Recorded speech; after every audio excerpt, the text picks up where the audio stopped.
I've gone back and forth about making this video because there's a lot of opinions about this new posthumous SOPHIE album out there right now, and I do not want to be one of those people who's like forcing a narrative onto others about how they're supposed to feel about it. Which is hard when the entire point of what I do on here is provide my subjective yet objective opinion on the music I listen to.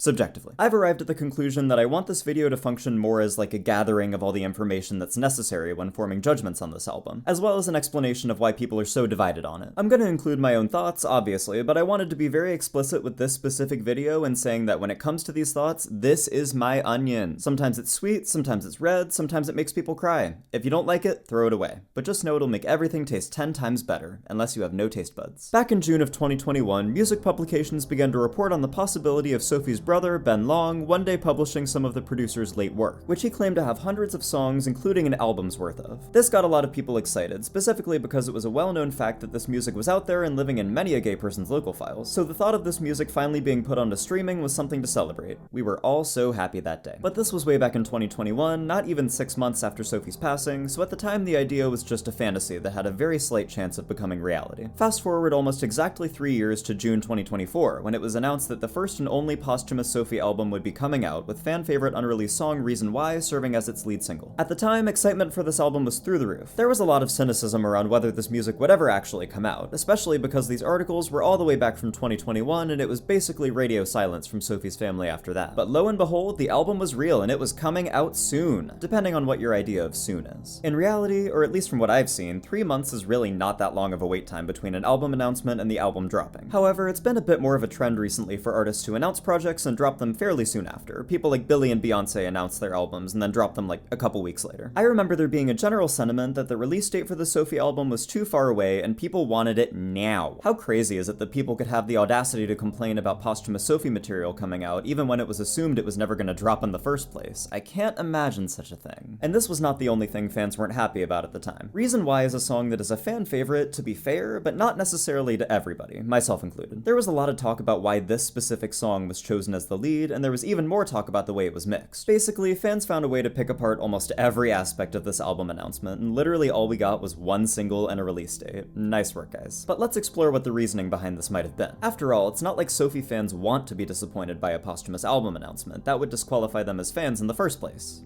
Right? More likely, the Reason Why and the far-off release date were scrutinized was because some Sophie fans want only the best for their fave, who they hold to an almost godlike status and clearly have every idea about what she would have wanted the announcement to be like, unlike the team that put this album together. There is a word for this that I can't quite think of at the moment. I'm sure it'll come to me later. One thing this announcement did not come with was a track list. Through online pre-orders, people knew that the album would consist of 16 tracks, but the other 15 besides Reason Why were a mystery. But that did not stop some people from making fake track lists to fool the internet, and these track lists included many of the leaks that had been circulating for years prior to Sophie's death. It seemed pretty realistic that this new Sophie album would contain many of these leaks, given that they were fan favorites and there was a huge demand to see them in their final, fully realized streaming form. If Sophie's brother and family were releasing an album's worth of this material, wouldn't it make sense to release the tracks fans had been begging for years? You would think. But actually, maybe you wouldn't and shouldn't. Let's take a look at the article from The Fader that reported on this back in 2021 and look at the fine print. It says multiple times in this article, and even in the article's title, that this material Ben Long was in possession of comprised of hundreds of songs, including an album. Granted, the wording here is a little vague, but it does include the possibility that the album Long was talking about could have been separate from these hundreds of unreleased tracks, which many assume to be these fan favorite leaks. The truth was right there before our very eyes, but we refused to believe it. Well, sorta kinda. The reason why I say all this is partially because of these fake track lists that were floating around, but also because of what would happen next with this album and its questionable rollout. On July 23rd, pretty much a month after the album announcement, we finally got the next single, which was Berlin Nightmare. A nightmare. Literally a Berlin nightmare. Given that a fairly popular unreleased track like Reason Why was the first single, most people were expecting the next one to be something like Burn Rubber, or Take Me to Dubai, or Make It Go Down. But instead we got a weirdly structured and fairly simple club track that only hardcore Sophie fans knew of beforehand. Interesting. But you know what was even more interesting? The fact that another single dropped the very next day, and this one was even more simple and weirdly structured. And it was another song that only hardcore Sophie fans knew of prior to its release. The general sentiment about this at the time was mixed. There were people upset about these songs not being the ones they expected, there were people upset about the mixes of these songs being as wonky as the one on Reason Why, there were people upset that the two singles dropped within 24 hours of each other, both with zero notice. Things were not looking good. But at the same time, there were also people that wanted to defend the vision of the album, and these people were specifically criticizing those who felt like they knew better than Sophie's own brother and thought that Sophie herself would not have released these tracks were she still alive, because they knew her, obviously. I know there's a word to describe this type of behavior, I just can't think of it. Anyways, fast forward another month to late August, when we got the next single, Exhilarate, featuring frequent Sophie collaborator Bibi Burelli. At this point, we still did not know the track list, so there were still people begging for the release of these fan favorite leaks, and honestly, at that point, did y'all really think it was gonna happen? Like, let's be real, given the singles that had come out at that point, I had pretty much already realized by then that this album was not gonna be what we thought it was gonna be at first, and so did a lot of people. But lest we forget, the power of delusion is strong. Regardless, at this point it didn't even matter which song from the album was coming out next. Either you were somebody who appreciated what had been released and was excited for the album, or you were somebody who was disappointed in the singles and wanted something else entirely. The second camp of people here had a few theories about what was happening, the leading one being that Sophie's brother and family were nefariously profiting off of her unreleased music and gatekeeping the good stuff because, I don't really know, does that make any sense? Maybe it does to some people, but in order for that to be true, you must have to think you have some sort of special relationship with Sophie that supersedes the one she had with her own family. The word for this starts with a P, and I'm so close to thinking of it. The mixing and general composition of these songs was another complaint among this group of people. Their consensus about the singles released so far was that they sounded incomplete and unlike something Sophie would have produced. Put a pin in that. But the main counter-argument here was that people shouldn't be complaining about receiving new Sophie material because we could have gotten nothing instead. And given the nature of these two arguments, I'm inclined to say that this is the slightly more sane one. I wish I could say we'd reached the peak of disillusionment when it comes to this album, but unfortunately things had only just gotten started. By mid-September, things were looking bleak. There was no sign of a track list, despite the album being a little over a week away. The singles released so far were received the way they were received, and it seems like nobody was having a good time. You would think that given a new Sophie album was going to be out before the end of the month, that people would have been dancing in the streets or something, but no, it was just infighting followed by more infighting among Sophie fans. But finally, on September 17th, Sophie's birthday, the track list for this posthumous album was released, and people were pissed. There's quite a few reasons behind this, one of them being that, unsurprisingly, many of the massive fan favorites that almost everybody was hoping to see on this track list were absent. No Transnation, no Burn Rubber, no Take Me to Dubai, but Plunging Asymptote was there, even though it had literally already been released. I feel like this is where the public opinion about this album really started to skew negative, more than it had in the months leading up to this track list reveal. There was a decent amount of people voicing their concerns before this, but after the track list came out, it felt like anybody who was withholding their opinion decided to finally let it out. A good majority of the comments under the tweet announcing this track list were along the lines of like, what happened to this song? Why isn't this song here? Add this song. And it's this coupled with the underwhelming reception of the singles that made people seriously doubt whether this album coming out would be worth it in the first place. But we still had 10 days until the album would actually release, so all that was left to do was wait. But then they put My Forever out as a single on the 24th, and the album came out 2 days early on the 25th.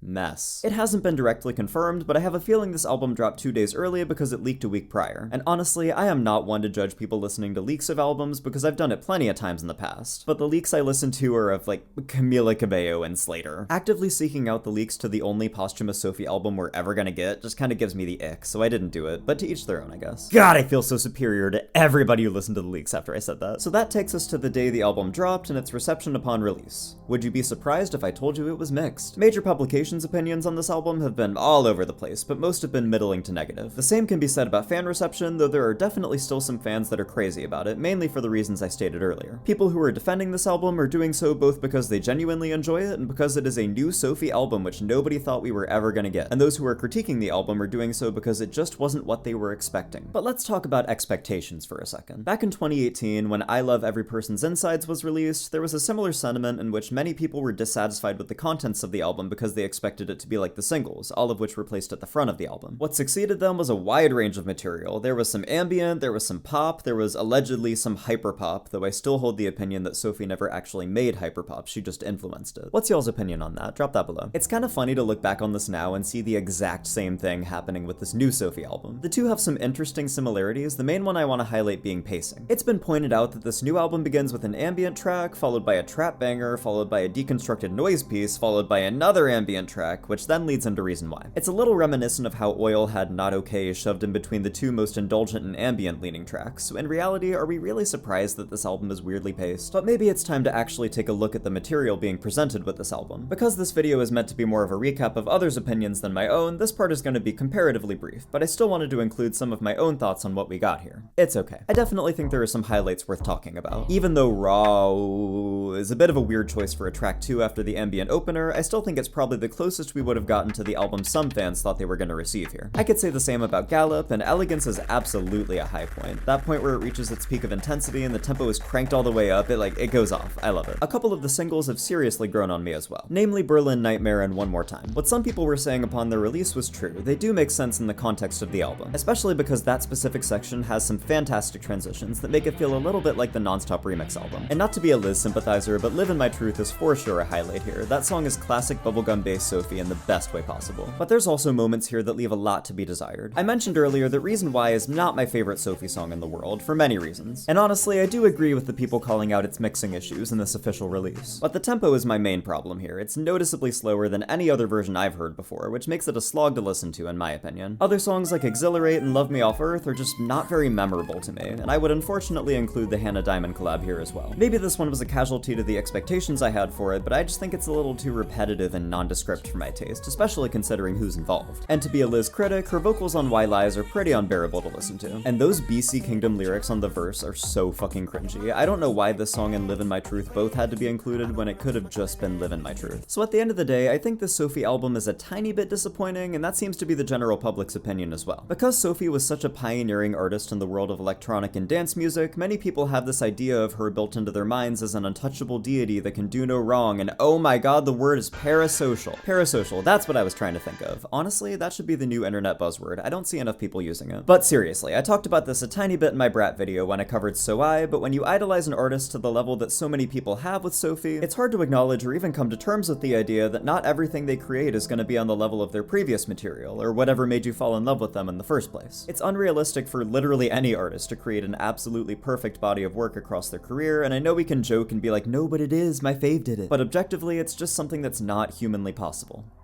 Unless you're Fiona Apple. I think this is why we've gotten these two groups of people fighting over this album, with one group criticizing it for not being what they expected it to be, and the other group criticizing the first group for even questioning the idea that a Sophie album could be disappointing. At the end of the day, both camps are wrestling with the same issue, that a Sophie album is receiving less than universal praise. They're just dealing with it in very different ways depending on their opinion. I know I've been siding with the camp that hasn't been as critical throughout this video, but let me play devil's advocate for a minute. When you unconditionally love every single piece of media an artist creates and puts out, or at least you say you do on the internet, are you really consuming said media with a critical and thoughtful lens, or are you just saying you like things for the sake of liking them? I obviously don't think that's the case for everybody. There's definitely people out there that genuinely love this album and see little to no faults with it. But the issue I find is that some of these people find it necessary to attack and criticize those who might not share the same opinion and call them ungrateful, or maybe even parasocial, for expressing some disappointment in a product from an artist they also enjoy. Maybe I'm not playing devil's advocate anymore, maybe this is actually what I think. That being said, there are absolutely some people being weird and parasocial about this whole situation, but just because somebody offers some slight critique on an album, that does not make them a parasocial weirdo. It is okay to dislike things, and it is even okay to dislike a Sophie album. Crazy, I know. But at the same time, if you manifest that disappointment into attacking Sophie's brother and family online, and creating conspiracy theories about how Sophie didn't actually produce this album, and it's all a big cash grab, you are a parasocial weirdo. In the words of Nina Kravitz on The Dome's Protection, stop. Ben Long has done some interviews recently where he's talked about the process of finishing this album, and in those interviews he restates a lot of what some people are not understanding about his role in Sophie's creative process. He had been working on this specific album for years, both with Sophie while she was alive and after her death. He also mentions that the album was far along enough that this track list was the one that was planned for release, so there was never any intention for these other fan-favorite unreleased tracks to be a part of this specific album. People critiquing this album because it doesn't sound like Sophie, or because her brother ruined her vision, or doing so because they haven't actually taken the time to research what they're critiquing. If you're gonna be so loud and proud about attacking somebody's family who have stated that they had a difficult and emotional time even putting the final touches on this album and finishing it, it would help to know what you're talking about. All of this to say, there are a lot of people just making noise to make noise on both sides of the argument surrounding this Sophie album, whether it's acting like her work is above critique or creating weird theories about her family members. But also, remember this, music is subjective and this is all just an internet debate, so none of it actually matters in the real world. If you enjoy this album, that's amazing, and if you don't, it's not the end of the world. One thing that we can all agree on is that Sophie was a once-in-a-lifetime talent who has shaped and will continue to shape our modern musical landscape. It's understandable that so many people have so many strong opinions about the situation, but let's keep things positive and appreciate what her family was willing to give us instead of what we could have gotten. And if you want the stuff that we could have gotten, download it onto your local files. It's not that hard, and there are many YouTube tutorials. Thank you for watching, and I'll see you in the next video.